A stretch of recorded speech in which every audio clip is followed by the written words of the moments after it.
Well, welcome everyone to class number 3. Now, I pulled a trick on you all. I flip-flopped these two classes. So if you thought you were going to hear about Darwin and Genesis, that's going to occur on July 11th. Because I thought we had kind of a nice natural continuum of the first two classes leading into this topic of the spiritual life.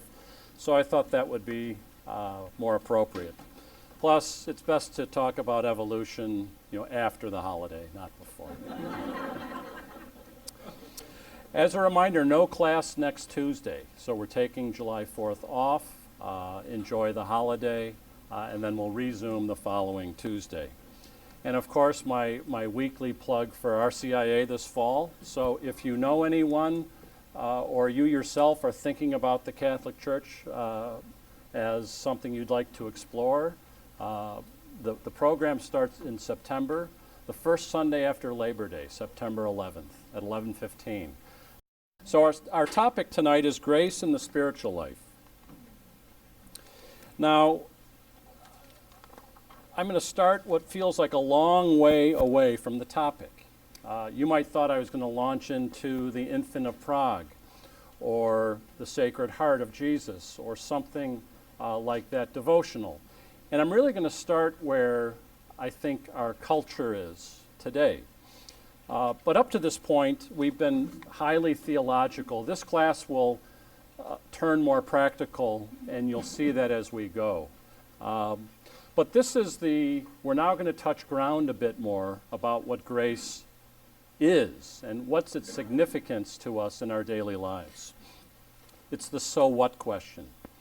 Why do I care about this? These are the questions people who are searching today, not just Catholics, have. What difference does grace make in my life, truly, concretely? And what does it mean to have a graced experience? Or we hear that sometimes in homilies about our experience of faith. And we'll spend some time talking about that. We start with a predicament. We always have to start with some kind of friction to get the juices flowing. But what is the predicament that the spiritual life presents us? The predicament is we clearly, as Christians, affirm the presence and action of God in our lives in various beautiful ways. But if God's action and grace in our lives is real, it should be accessible to us like any other kind of human experience. The friendship you might have with people, the love you have for family and friends, acquaintances at work. You experience them daily. Yet God, as we know, is infinite and transcendent. He's not an item in our world like other things are items in our world for us to experience. He's not just some factor in a list of things that we claim to experience every day, every week. If God is perfect, perfect love, perfect truth, perfect life, how do we have access to that in our human experience, which is finite? In short, if God isn't easily accessible in our experience, or perhaps not at all, how do we say we're living a spiritual life, we have a graced presence of God in our life? And how deepen that relationship with God if we have this problem of an infinite God who seems far away at times, and our own finite existence? And yet we also affirm that God is more intimate to created things than they even are to themselves as their cause. He even created cell phones that don't turn off. So you see, that's the predicament, that we have this beautiful God, and how is he even accessible? And these are maybe not questions that are top of mind for you, but they're top of mind for our culture. And it's important we start where our culture is so that we can then make the connections that we need to. So this predicament that I'm talking about, for my money, is the issue in our culture today. Namely, that our social order, our political order is characterized these days in the West, in this country. It's permeated, as I call it, by a functional agnosticism or a functional atheism. The questions of God are subject to personal tastes, opinions, and they can't be resolved, so there's no sense in resolving them. And then the public space over the last 50 to 60 years in this country and longer has continually crowded out religious expressions or any sense of God as being a principle of how we would order our lives as people, as a society, or have any impact on our civil laws. So Pope Francis, in his first encyclical, and this one didn't get much notice because he was actually completing an encyclical that Benedict XVI had started. And you can see the influence of Benedict actually in the topic and the characterization of the struggle today. I'll read this quote to you. Quote, "Our culture has lost its sense of God's tangible presence and activity in our world. We think that God is to be found in the beyond, on another level of reality, far removed from our everyday relationships. But if this were the case, if God could not act in the world, his love would not be truly powerful, truly real, and thus not even true, a love capable of delivering the bliss that it promises. It would make no difference at all whether we believed in him or not.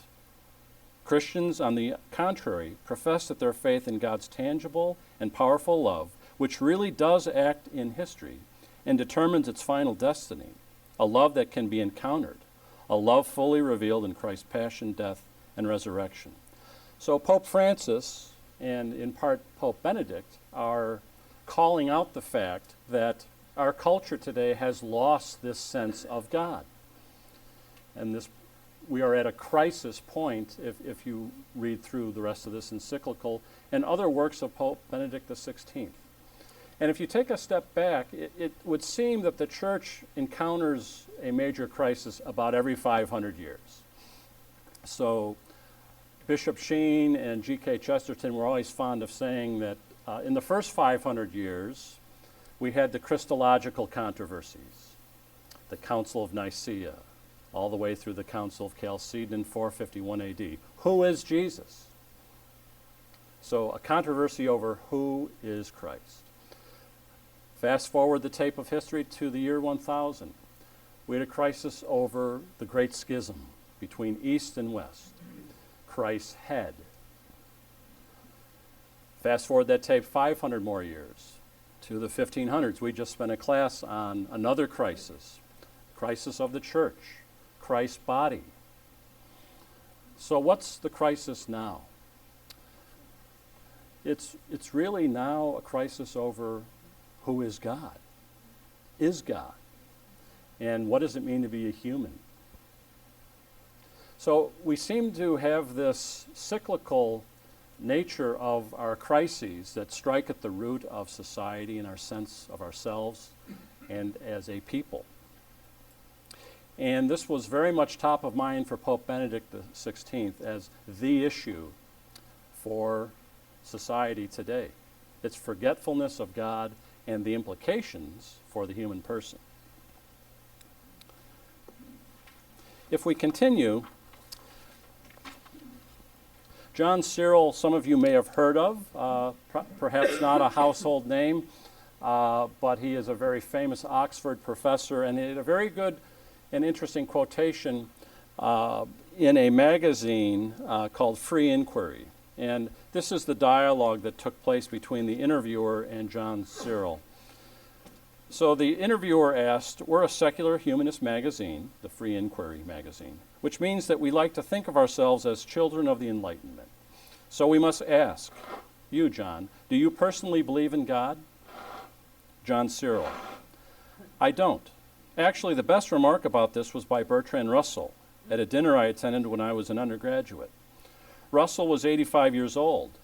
We were all a bunch of kids, and we thought he's not going to live much longer, and he's a famous atheist, so let's really put it to him. So we asked him, what would happen if you were wrong about the existence of God? What would you say to him? That is, suppose you died and you went to heaven, and there you were in front of him. What would you say?" Russell didn't hesitate for a second. He said, I would say, you didn't give us enough evidence. And I think that's my attitude. On the available evidence we have about how the world works, we have to say that we're alone and that there is no God. We don't have a cosmic friend. We're on our own. I might be wrong about that, but on the available evidence, that's the situation we're in. So I guess that makes me a kind of agnostic. And you have no belief in the supernatural? Cyril responded, none. But you see, there's something else that is in a way more important in this issue of the supernatural. Intellectuals in our culture have become so secularized. There's a sense in which the existence of the supernatural wouldn't matter in a way that it mattered 100 years ago. Suppose we discovered that we're wrong, that there really is this divine force in the universe. Well, then most intellectuals would say, okay, that's a fact of physics like any other. Instead of just 4 forces in the universe, we have a 5th force. In this sense, our attitude about the existence of God wouldn't be as important because the world has already become demystified for us. Essentially, our worldview would remain, even if we discovered that we had been wrong, that God did not exist. So the Pope and... thank you, that God did exist. So the Pope and, from another perspective, John Cyril, are identifying the same kind of rampant agnosticism, atheism in the culture. And apart from Cyril just committing a basic freshman philosophy error, what's called a category mistake, characterizing God as another materialistic, mechanistic cause, which is what a scientistic philosophy can only admit, it's an error to think of God as just another factor in the universe versus being the ground of anything that exists. We spent some time on this last year about scientism and how it shrivels human experience and human reason to this very quantified materialistic view.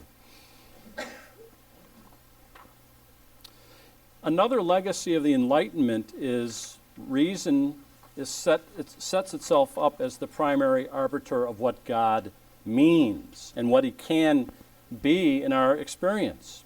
So from John Caputo, another philosopher, reason does not take what is out there on face value and then adjust to it.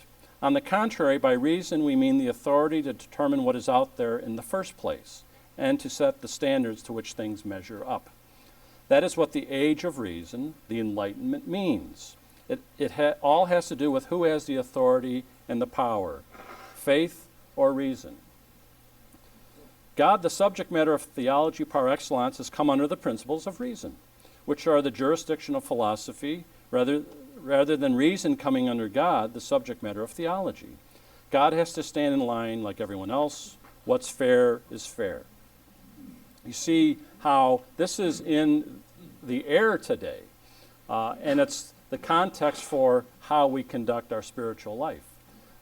And that's why I'm starting here. One last tidbit, another gift from the Enlightenment, is this emphasis then to protect religious experience. A man named Friedrich Schleiermacher said, well, in order to protect religious experience from the assaults of science and rationalistic philosophy, religious experience isn't rationally based. It's subjectively based.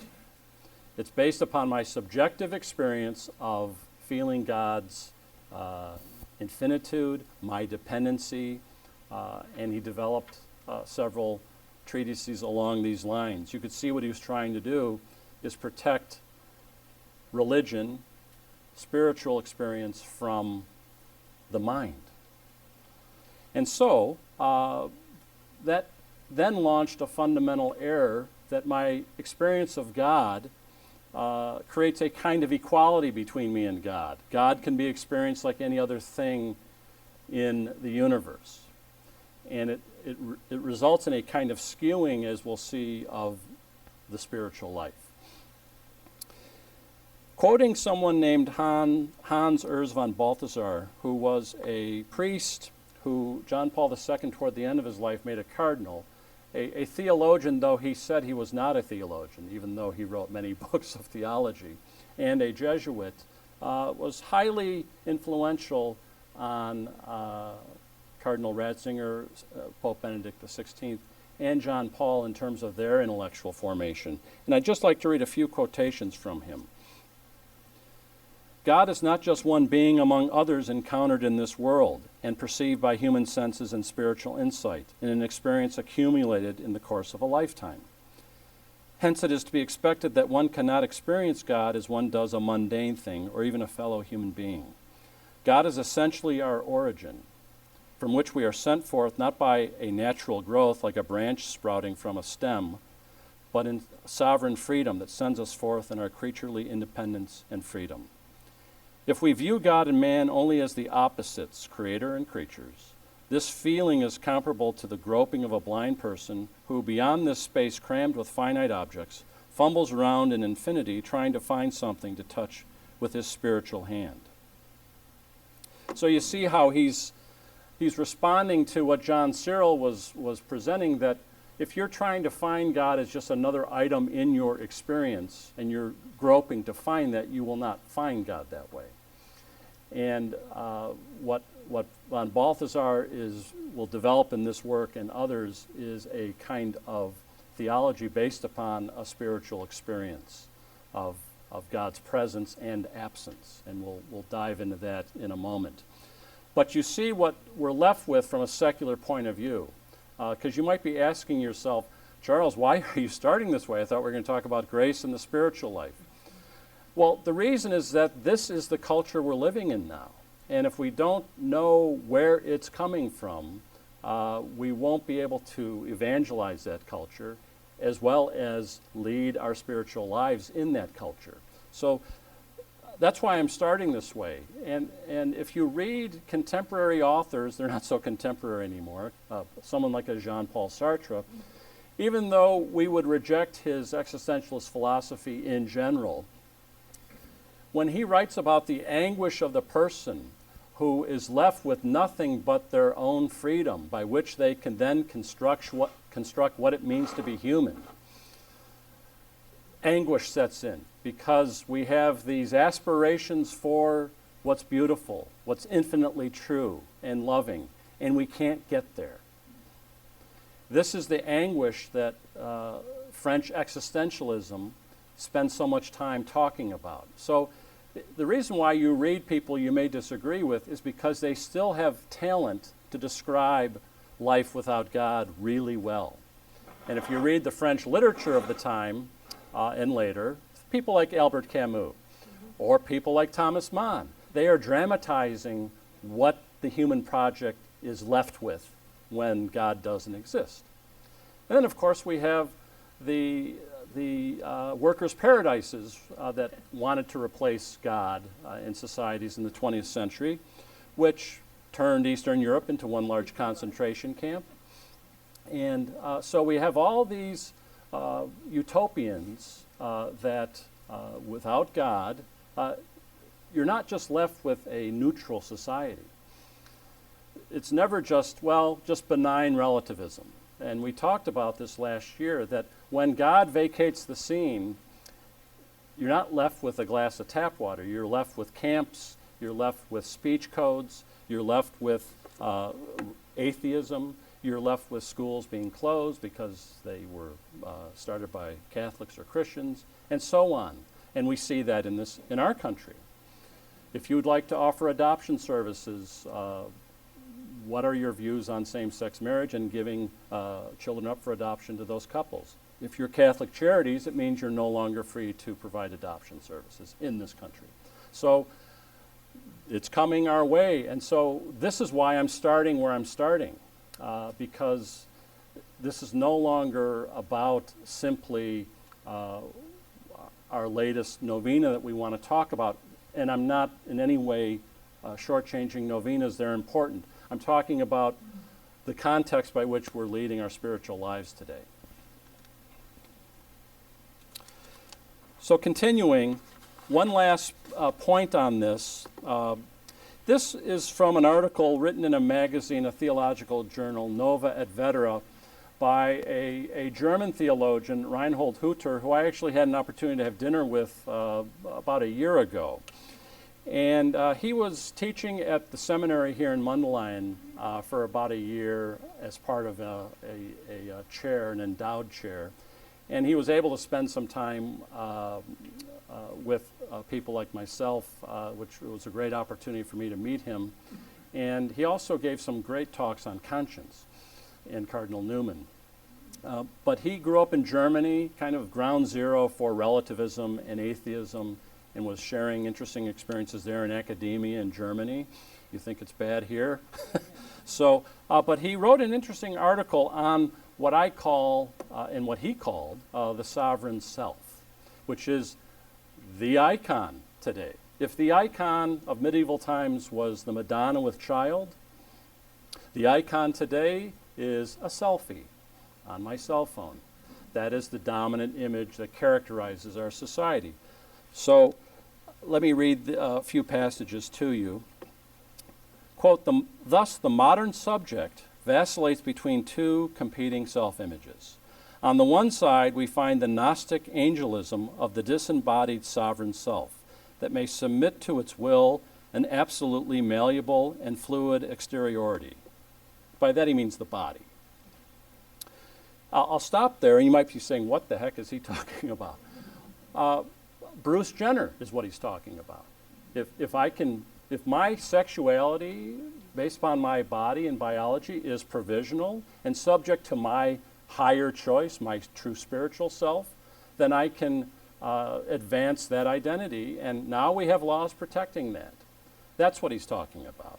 This Gnostic angelism, that my true self is a spiritual self that is abstract from sexuality and from any other physical characteristics I might have, including my gender. And on the other side, we find the materialistic animalism of a superprimate. That is, the accidental product of the intricate interplay between random genetic mutation and specific ecological niche preferment. I won't even try to explain what he means by that. But it's basically the materialism of Darwin, which we'll cover a bit in next class.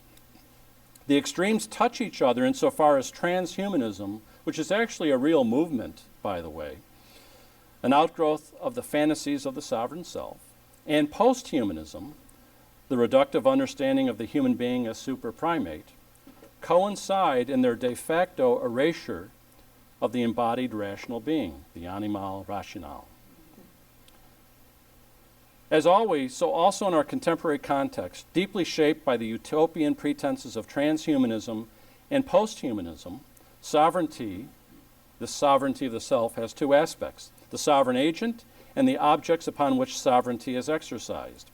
The interminable struggle in late modern technologically advanced, economically consumer capitalist, and politically liberal societies of the Western Hemisphere is to avoid at all costs being subjected to, and thereby objectified by, the sovereignty of others, and simultaneously to maximize one's possibilities of exercising subjective sovereignty. In our robustly secular and deeply skeptical Western societies, subjective sovereignties is the one transcendence the modern subject remains certain of, since it is self-produced. This particular form of transcendence is a decidedly imminent transcendence, for its outer horizon is death. Death defies all strategies of maintaining or increasing subjective sovereignty, albeit with one significant exception: the unique strategy of folding death into the last act of one's own subjective sovereignty by sovereignly determining the terminus of oneself and the subsequent annihilation of one's body. It is this deeply ironic yet equally deeply consistent consequence that betrays the profound pretension and falsehood of the self-image of subjective sovereignty. That's a mouthful, but today in Europe you have active euthanasia laws that don't require the consent of the patient, only the consent of their guardian. So this is one example of subjective sovereignty that isn't necessarily chosen by the person, but perhaps they had signed a living will, perhaps they'd given direction, whatever it might be. This is happening and spreading, as you can tell as I was reading this. I would also mention to you this notion of transhumanism might be a new term for some of you, but it's actually, there are transhumanist movements throughout the West. And I was looking at First Things online. First Things is a magazine that some of you may have heard of, and they publish things online. And I'll read to you an article by Jessica Keating briefly, one paragraph, on transhumanism. Transhumanism holds that with the aid of technology, human beings can and should evolve beyond our current physical and mental limitations. Transhumanists point to the history of human manipulation of the environment, of medicine, and bodily ornamentation to argue that transhumanism is merely one step on the road of progress. Absent a persuasive and compelling vision of human nature and human dignity, transhumanism exerts enormous pressure on the social imagination. In less than a decade, scientists have perfected human cloning and gene editing. So this can go on, and there are other things that the transhumanists are after. But I mention this to you as this is what is at stake in our culture as we think of our spiritual life. So just to wrap this topic up, what this is a rejection of God's sovereignty. Whether it's in its transhumanism form of I am a true angel and whatever I choose to do with my body is my choice because my body is just an appendage. Or posthumanism, where I am a super primate, the result of a Darwinistic force, that I come from matter. And so both involve a rejection of God's sovereignty, the notion that creation is revelatory of God's design for us, and that we are called to a spiritual life in the first place. So this long march of enlightenment that I was talking about both now and last year, we arrive at the self as the primary starting point for all considerations. And as a result, the self cut off from the traditional aids and comforts of Christianity and other things is left with anguish. And so that's the malaise that afflicts the West today, is that the sovereignty of God is no longer seen as the basis for human rights or the dignity of the human person. And the spiritual life isn't even a question that should come up in the first place. That's why it was important to start here. So how get out of this? How get out of the predicament? Because this is the predicament that we're in. It's the air we breathe. I have an office downtown in Chicago in the Loop, and all you have to do is walk along those streets. If you doubt what I've just spent a little time on, I don't think anyone does, but if you did, just walk the streets of any major city in the world, except maybe those in Saudi Arabia and Iran and Iraq. So how get out? Well, let's look at the biblical perspective of this. Because this emphasis on me, my experience, even in homilies you will hear this notion of human experience as normative for my spiritual life, a conversion experience, a forgiveness experience. And there's a sense, of course, in which that is absolutely correct. But let's look more closely at how the Bible views experience, human experience in God. Think of the first story of the testing of Abraham and his son Isaac, where God asks him to sacrifice his son. It's going to be a type for what happens in the New Testament when God as Father sacrifices his son, Jesus Christ. And then the angel stops him from sacrificing Isaac.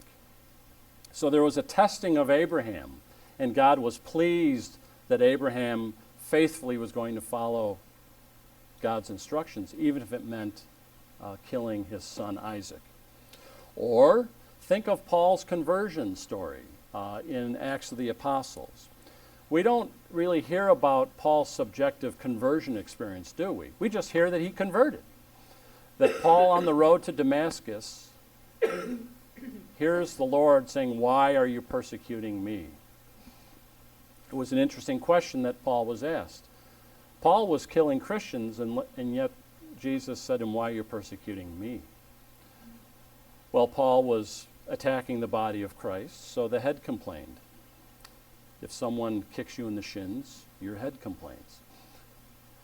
Paul was attacking the body of Christ. So Paul converted after that experience of meeting Jesus. But there was no discussion of Paul's inner life or conversion experience. He merely converted. And if we read a passage from Balthasar on his chapter on Experience God, quote, "It is not man who is to experience God. Rather, God wants to experience and to ascertain experimentally by means of testing whether the commissioned person is walking the path indicated by God." We saw that testing in the story of Abraham and Isaac. Whereas the Bible nowhere speaks of an experience of God on man's part, the theme of God's experience of man by means of testing appears throughout the whole of salvation history. Isn't that an interesting emphasis? We often hear homilies that invert that my experience of God and grace is more important than maybe church teaching, because it's mine, it's my experience. The experience of gay couples coming forth presenting themselves for communion will say to the pastor, "But we have an experience of love in our relationship. How can you deny that?" You see where I'm heading with this? If your human experience is absolutely normative for you in your spiritual life, you're not biblically based. That experience is subject to a higher critique, this testing of God. Let me give you a few other examples. So from Paul's letter to the Romans, chapter 5. He's talking about his faith and peace that he experiences in our Lord Jesus Christ, through whom he has gained access to the grace and glory in which he stands. But he continues in verse 3, "Not only that, but we even boast of our afflictions, knowing that afflictions produce endurance, and endurance, proven character, and proven character, hope, and hope does not disappoint, because the love of God has been poured into our hearts through the Holy Spirit that has been given to us." So we have an example here of precisely his afflictions and the roadblocks that were always thrown in front of Paul produce this hope and confidence and joy. So another example would be the letter of James, chapter 1. "Consider it all joy, my brothers, when you encounter various trials, for you know that the testing of your faith produces perseverance." So this theme of God testing us to produce perseverance, which produces the virtues of faith, hope, and love, is the major theme of the spiritual life we find in the New Testament. Continuing from an earlier work that I cited to you by Father Oakes, A Theology of Grace, quote, "The divine testing will be something every Christian experiences who chooses to respond to God's call, but it's not the experience that counts, only the testing." St. Ignatius of Loyola says in his spiritual exercises that everyone must keep in mind that in all that concerns the spiritual life, his progress will be in proportion to his surrender of self-love and of his own will and interests. That is the key to the experience of grace. Any felt sense of God's presence in grace that is not grounded in the fertile soil of self-denial will not be grace, but mere self-deception. See how that's just 180 degrees opposed to our culture of self, that I validate what is grace for me. I validate what is true, good, and beautiful for me. And for you to impose something from the Bible or any other source is ideological, is power run amok. You see the clash here of the biblical understanding of the spiritual life and the self in that, and our modern contemporary idea of the self that we spent a little time on. This is not to say experience is, irrelevant. Of course it's not.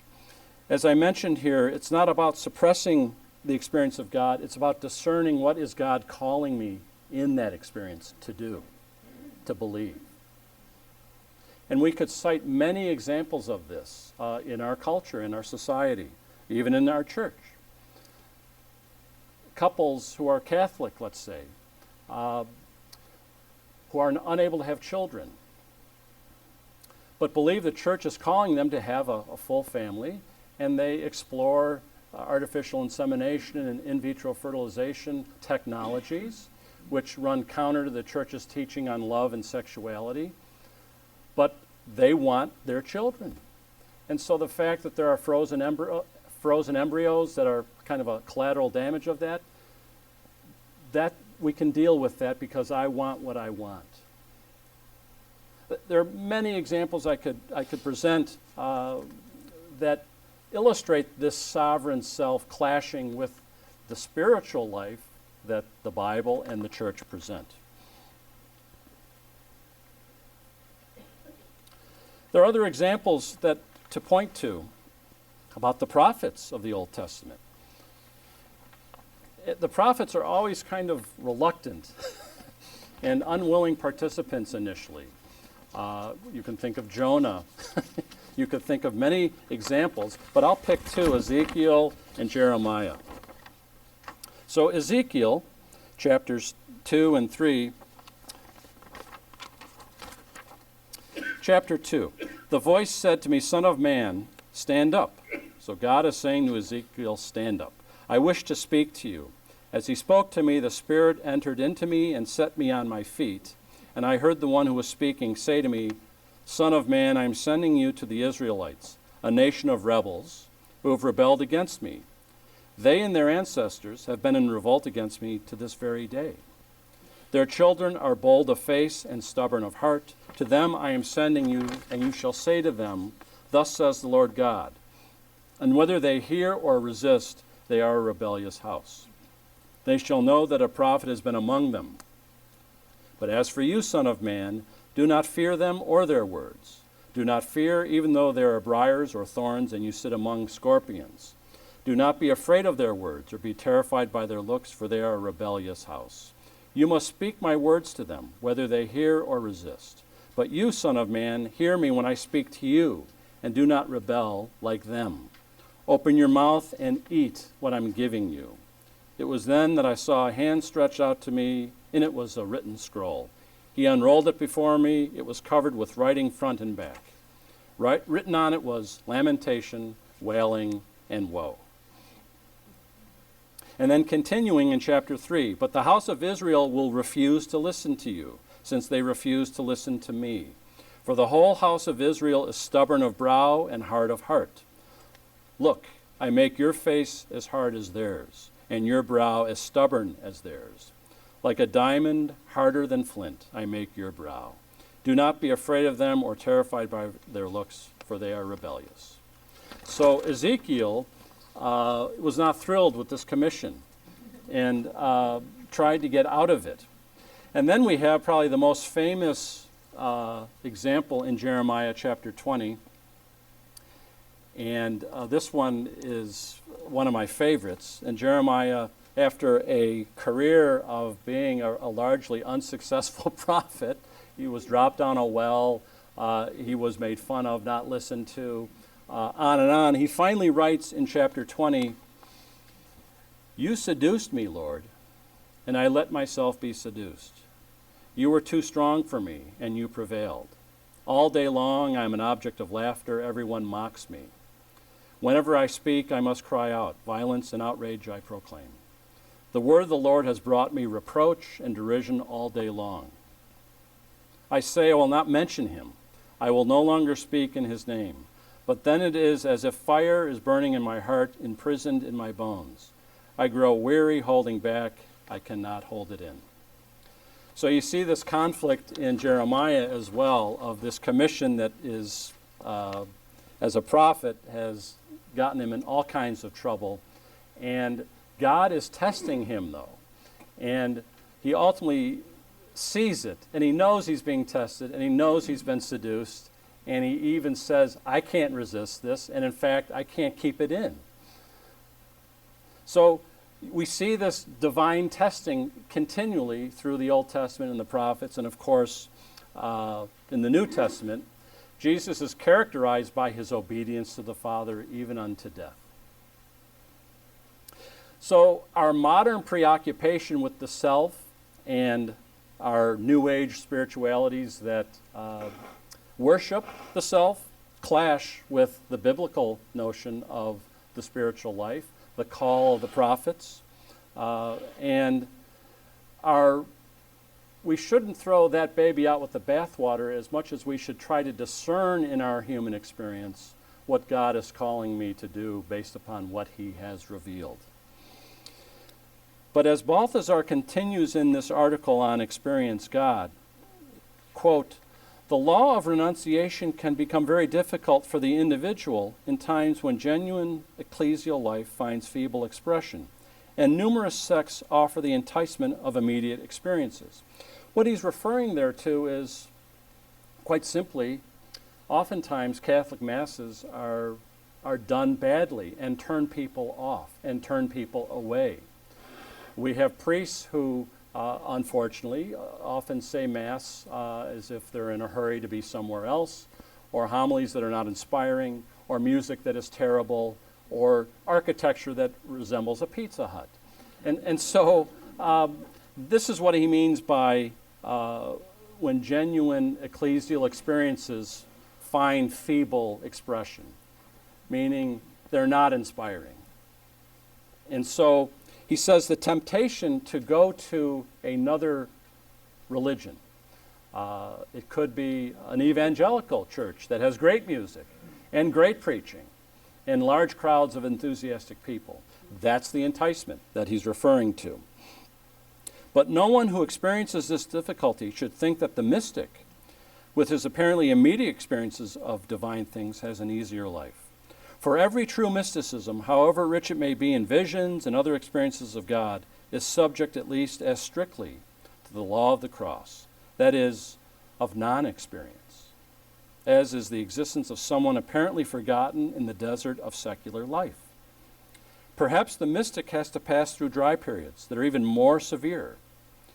Where this is not the case, where we are offered acquirable techniques to attain mysticism without bitterness and the humiliations of the cross, we can be certain that it is not authentically Christian and has no Christian significance.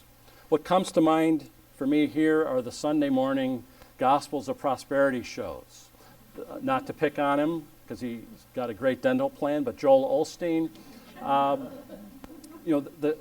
this gospel of prosperity, the gospel is about you being your best self, living your best life, getting that next job, getting that home in the suburbs.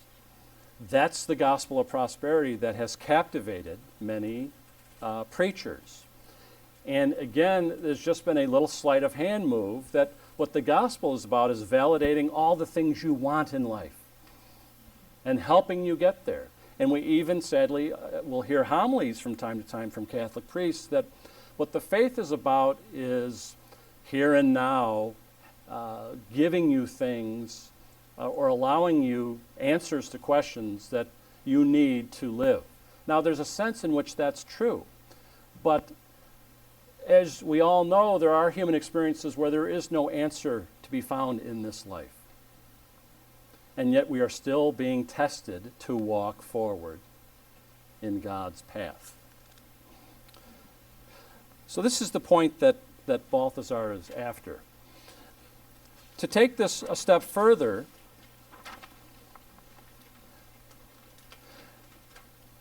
Mother Teresa, and it's in your bibliography, but Mother Teresa wrote a work, and it's really a collection of her writings. But it's in a work called Come Be My Light, and it's published by Image in 2007, approximately 10 years after she passed away.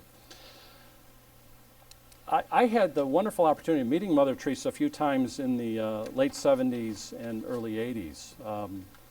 And she's maybe 4'10", 4'11", but radiated an incredible presence and power of God.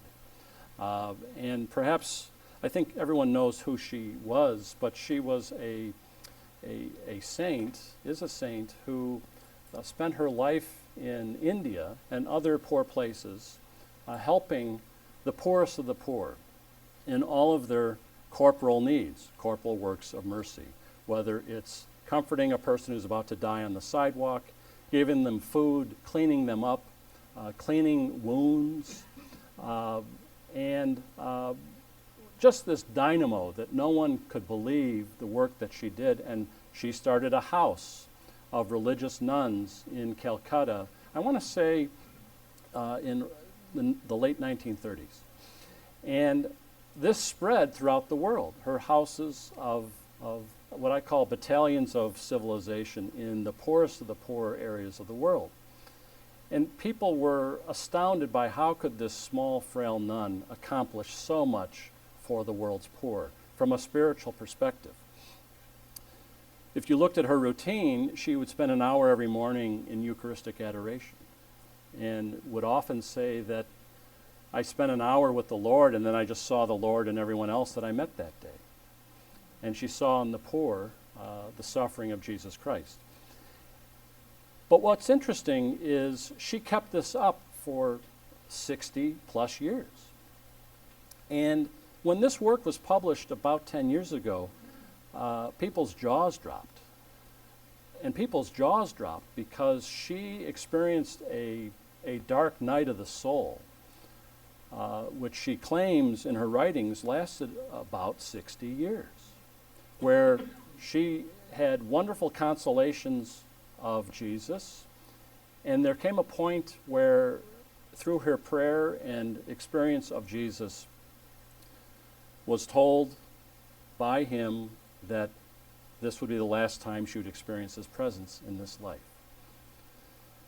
And this was shocking to read. Her spiritual director knew this, and her mentors knew this, but the wider public never knew this. And so I just quote a few passages from various things that she wrote that are compiled in this book.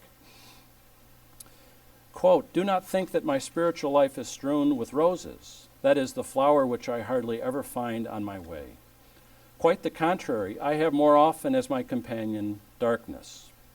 And when the night becomes very thick, and it seems to me as if I will end up in hell, then I simply offer myself to Jesus. If he wants me to go there, I am ready, but only under the condition that it really makes him happy." That was a letter to her confessor dated in 1937. She was on a retreat in the 50s, and she wrote many notes, but I just grabbed this line or two. "Do I value the salvation of my soul? I don't believe I have a soul. There is nothing in me." And then later that year, to a mentor, "In the darkness, Lord my God, who am I that you should forsake me? There is no one to answer, no one on whom I can cling. No, no one. Alone. The dark is so dark, and I am alone, unwanted, forsaken. Where is my faith? I have no faith. If there be God, please forgive me." And then toward the end of her life, "If I ever become a saint, I will be one of darkness. I will continually be absent from heaven to light the light of those in darkness on earth." So this was a bit jarring to people who did not know the inside story of Mother Teresa, someone who labored in darkness, tested like the Old Testament prophets or like St. Paul, but continued doing the will of God.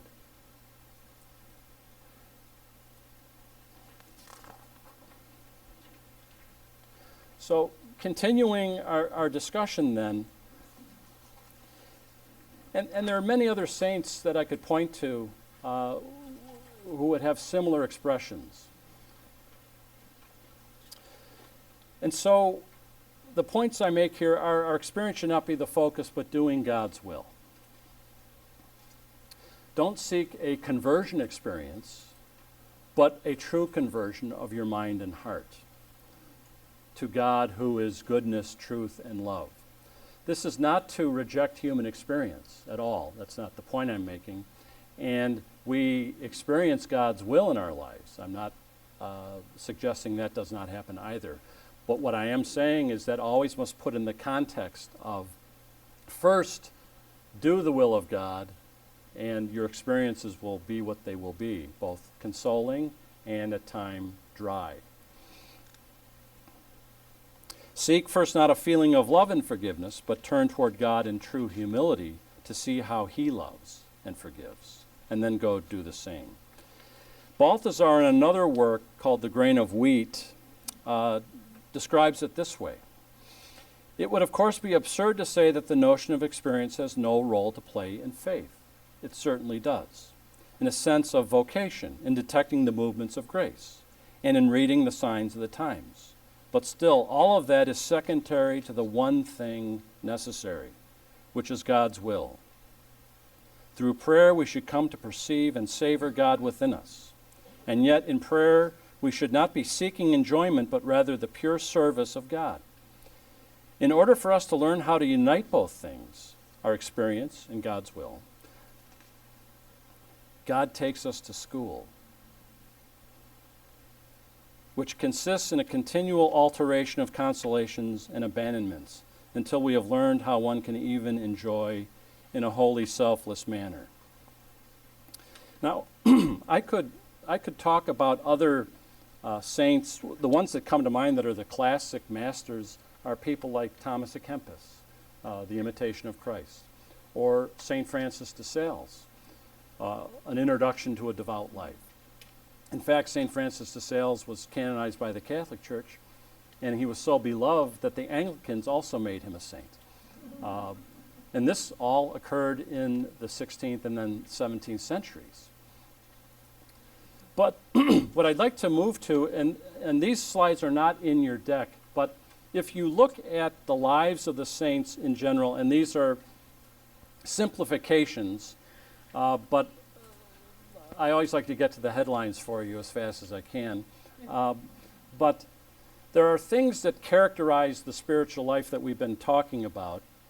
There is a cycle, and if you're familiar with the works of St. John of the Cross, or St. Teresa of Avila, the interior castle, or the ascent of Mount Carmel of St. John of the Cross, there are the initial conversion or decision to enter a religious order or a monastery.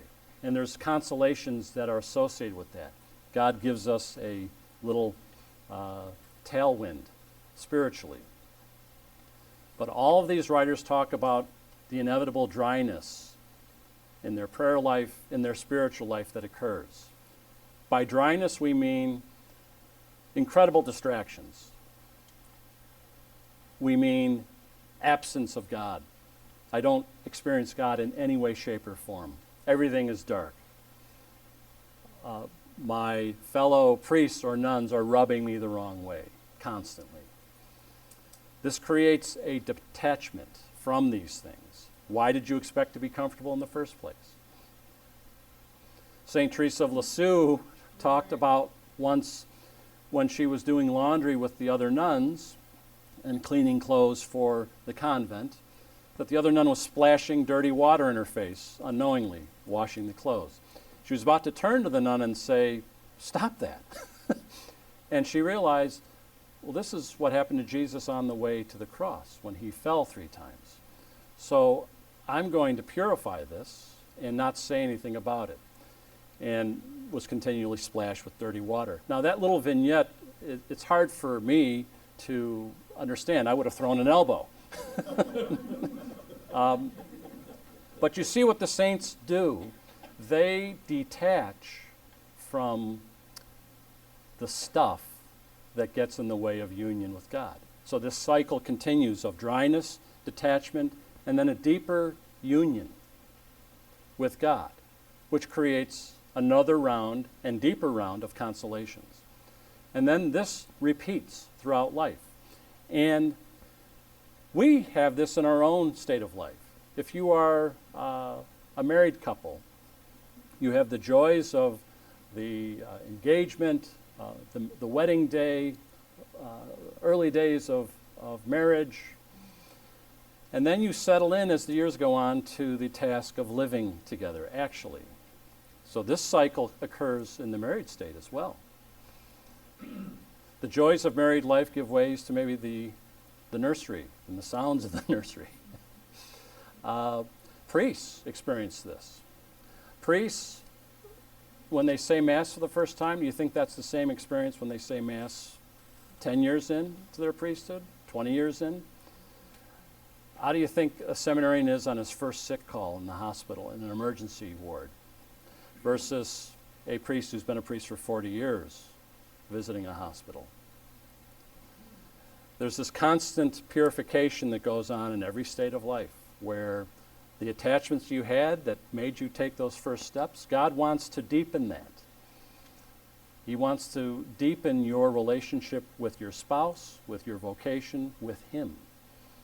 And so this is the school that God puts us in, this alteration of consolation and dryness that creates this detachment that leads to a deeper union.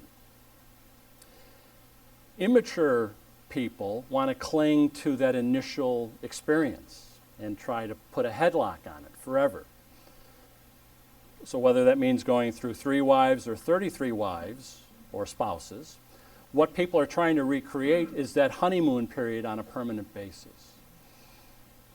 Or priests who want to be constantly amazing and entertaining, are trying to constantly create that excitement that characterized their initial priesthood. So this applies to every state of life, this cycle that the saints talk about and write about. But if you go more deeply into their writings, you see a pattern. First is the life of prayer. It's foundational. If there's no prayer, there's no saint. And it's literally a one-to-one correlation. Another correlation is love of the Eucharist, love of Jesus present, body and blood, soul and divinity in the Eucharist, the Mass. You know, St. Francis de Sales actually advocated, long before it was even popular, monthly and daily and weekly communion for lay people. In fact, he wrote that work, An Introduction to a Devout Life, somewhere in the early 1600s for lay people to increase their reception of Holy Communion in a time where people maybe received once a year, maybe. And it would take the reforms of Pius X in the latter part of the 19th century, early part of the 20th century, to advocate for daily communion in the Catholic Church. And yet, St. Francis de Sales was advocating for that almost 300 years before. So love of the Mass, love of the Eucharist, and adoration before the Blessed Sacrament. Devotion to Mary is also prevalent in these great spiritual masters. The last thing, which is often disturbing for us, is a profound sense of sin, their own personal sin, and a profound sense of gratitude for what God has accomplished in Jesus Christ. And sometimes when you read what they write about themselves, it's off-putting. It almost feels like a self-loathing. But when you read more deeply into it, what you see is that the closer you get to the light of Christ, the more that light shines on you and pours out self-knowledge in abundance, you see more of your own imperfections. And these saints walk toward that light, and just as you hold a light up to a painting and you might see more of its imperfections or the brush strokes, so too, when the saints approach the light of Christ, they have a real conscious sense of their own sinfulness on a scale that would make us uncomfortable. It would really, we almost sense that the implications are too great, and so we don't necessarily even want to be saints, because I would have to slay the self too much. It's a high price, too high a price to pay. The saints pay that price. That's why we call them saints. And that's why they have the incredible witness of their example and the wisdom of their writings. But we could point to this cycle in our own state of life all the time. Could be even a new job that we get weary of. Everything human in this life, every finite thing that we thought was wonderful, will go through this cycle. And the key is to advance through it. Now, I have to give you more examples of this because, and this isn't in your deck either, but I'm sure most of you are familiar with C.S. Lewis and the Screw Tape Letters. And briefly, what that work is about, for those of you who are not familiar with it, is it's a wonderful piece of satire. And it's a collection of letters from a senior devil tempter named Uncle Screwtape, who's giving coaching advice to his protege, Wormwood, who has been assigned a human being to tempt and to get into hell. And so he's giving negative advice on how to coax the human person away from God and toward Satan, toward the devil. And so throughout the letters, he's giving coaching instructions. And what's interesting and creative by C.S. Lewis is he'll refer to the person, the soul, as the patient. And he'll refer to Jesus as the enemy, because everything's reversed in the book.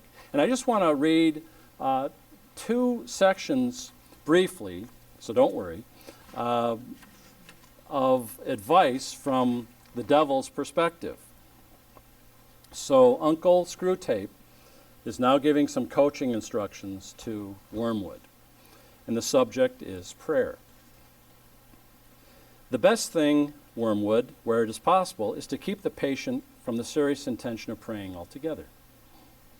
When the patient is an adult recently reconverted to the enemy's party, to Christianity, like your man, this is best done by encouraging him to remember or to think he remembers the parrot-like nature of his prayers in childhood.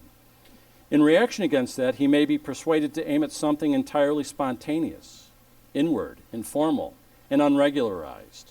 And what this will actually mean to a beginner will be an effort to produce in himself a vaguely devotional mood in which real concentration of will and mind have no part.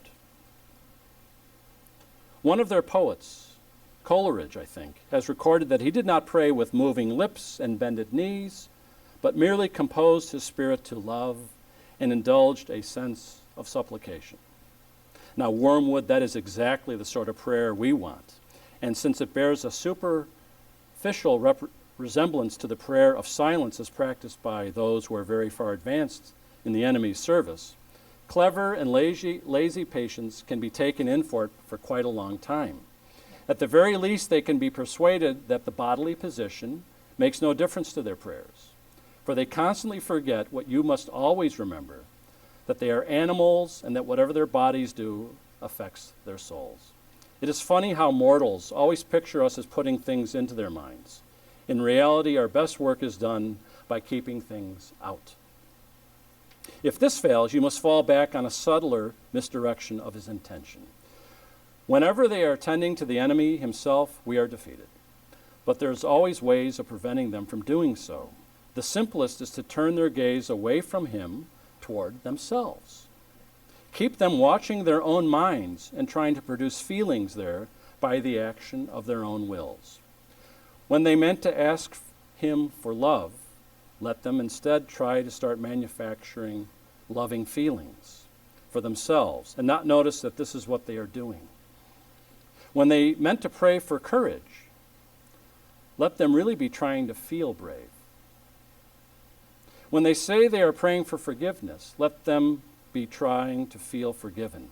Teach them to estimate the value of each prayer by their success in producing the desired feeling.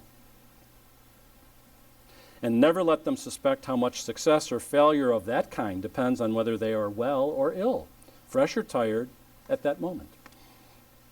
So what C.S. Lewis is talking about in another section is the spiritual law of undulation. So undulation isn't just about how do I read a golf green and get the break right on the putt? But it is that cycle I was talking about earlier of dryness, consolation, advance, joys, darkness, fear, absence. This is the school that God puts us in for our own good. He gives us wonderful things, he withdraws, just to see, do we want him or do we want what's in his hand? So Lewis, continuing this in another letter, so Uncle Screwtape, the senior devil, writes another letter to Wormwood, his nephew, because the patient, they're struggling to keep control over him. He's starting to go to more prayer groups, he's starting to go to church more, so they're panicking. So he's talking about, let's try to use this spiritual law of back and forth, undulation. And here's what he says. And this is where the troughs come in, the dark parts. You must have often wondered why the enemy does not make more use of his own power to be sensibly present to human souls in any degree.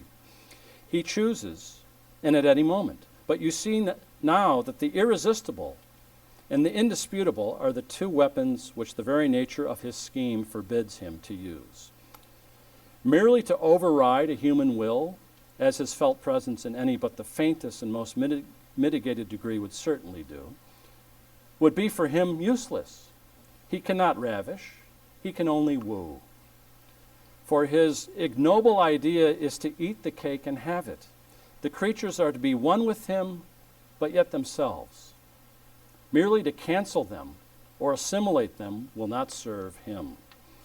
He is prepared to do a little overriding at the beginning. He will set them off with communications of his presence, which, though faint, seem great to them, with emotional sweetness and easy conquest over their initial temptations. But he never allows this state of affairs to last long.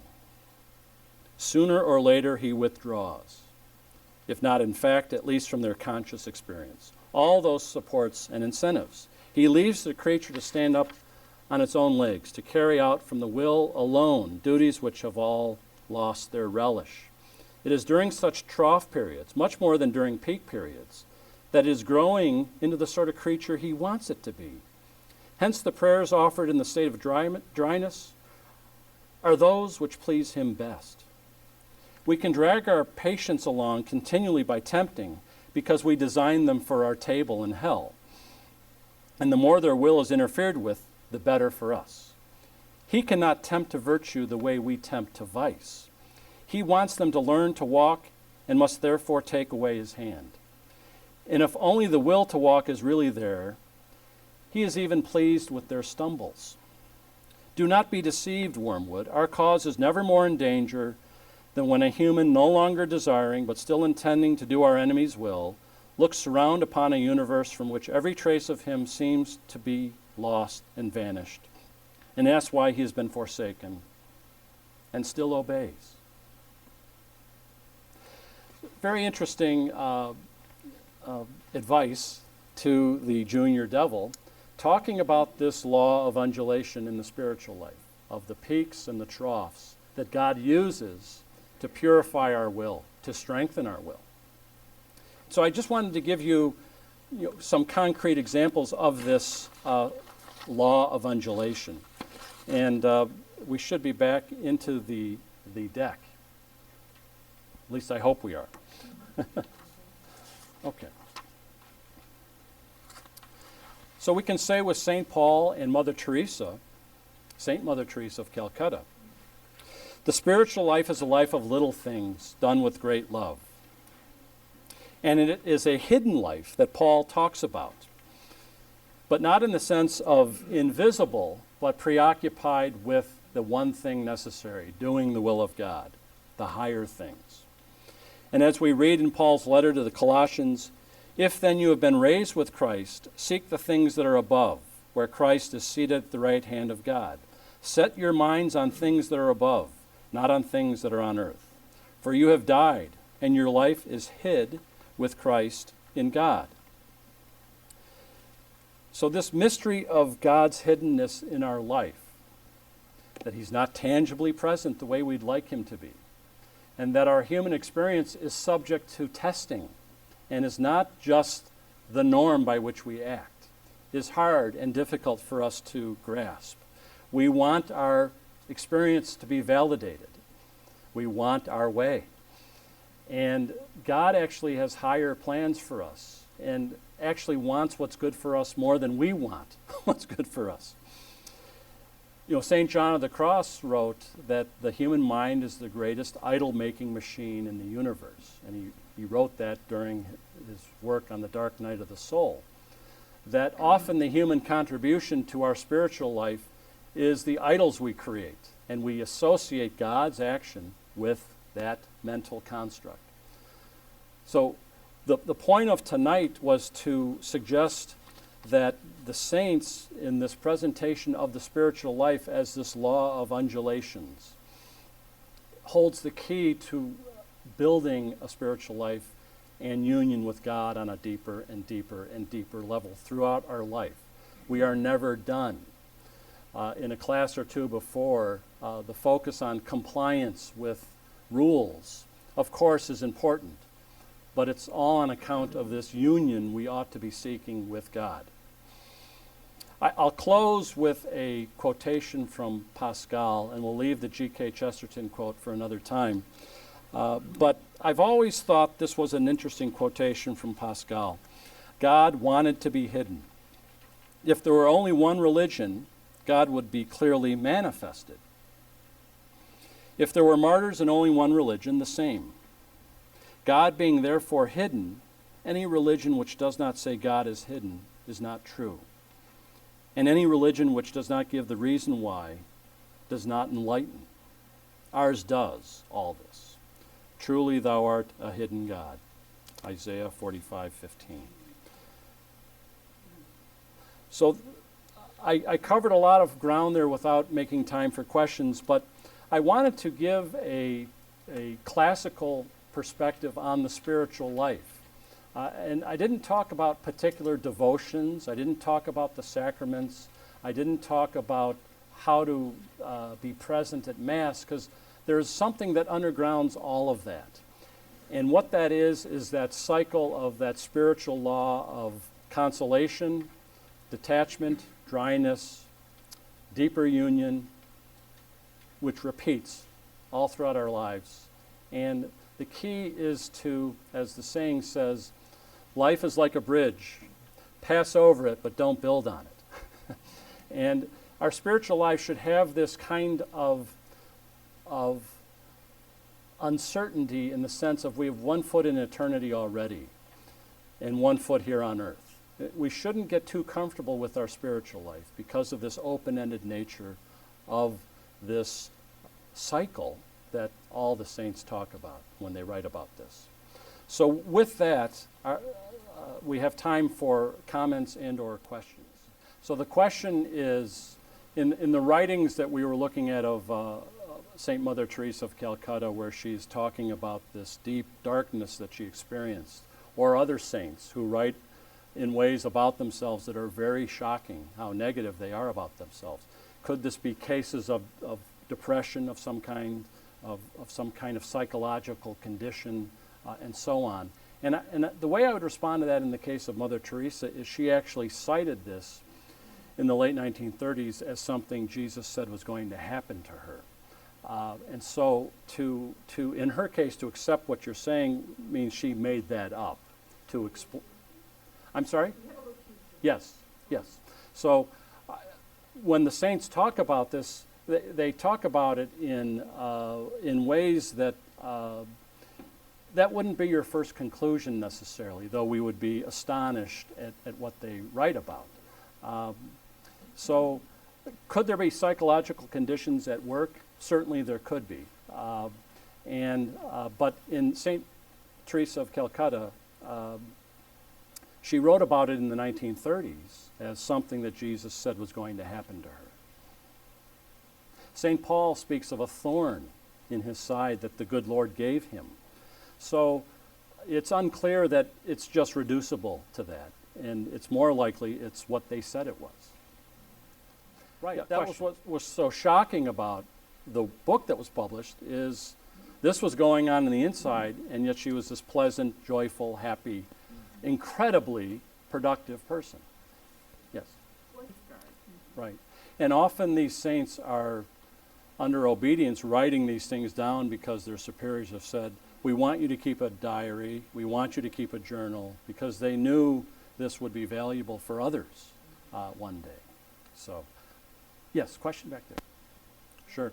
So the question was, we just spent some time on Luther last week, who had also this magnified sense of his own unworthiness and wretchedness and sin, and yet he went this different direction, whereas saints, contemporaries of his even, because St. Teresa of Avila was a 16th century saint, went in a different direction. And I think that what that gets down to is that God's love is greater than our sin. And psychologically, or however spiritually that was understood by Catholic saints, they understood that God's love is so much greater and plentiful than anything I can do to put obstacles to that through my sins. Whereas for Luther, you could argue there was something psychological there, frankly. And I'm not just saying that because he's a Lutheran. But if you read his writings, and I gave you, as I mentioned to someone, I gave you the PG-13 version of his writings. The anti-Semitism, the horrific statements against his opponents, the fomenting of the Peasants' War, and then the direction to the princes to slaughter the peasants, wouldn't come from the pen of Mother Teresa of Calcutta or St. John of the Cross. So we were dealing with a highly unstable human being in Martin Luther. Yes. Well, certainly they were given. Were the saints given more than us muckety-mucks? Yeah, exactly. But keep in mind, the saints we read about are the ones the church has chosen to beatify and canonize. There's probably the vast majority of saints that we'll never know about, who are leading a day-to-day life, and many are probably in this room, who are never going to be canonized. They'll never have a holy card in their name, but they quietly did what they were called to do. But you're right, abundant graces are given to extraordinary lives. I think we would all agree that the apostles or the missionaries throughout the world are given incredible graces to carry on the way they do, in ways that are truly extraordinary. All right, everyone, thank you. Hey, Charles, you can answer. You mentioned Thomas Mann. Yeah. Which one of his books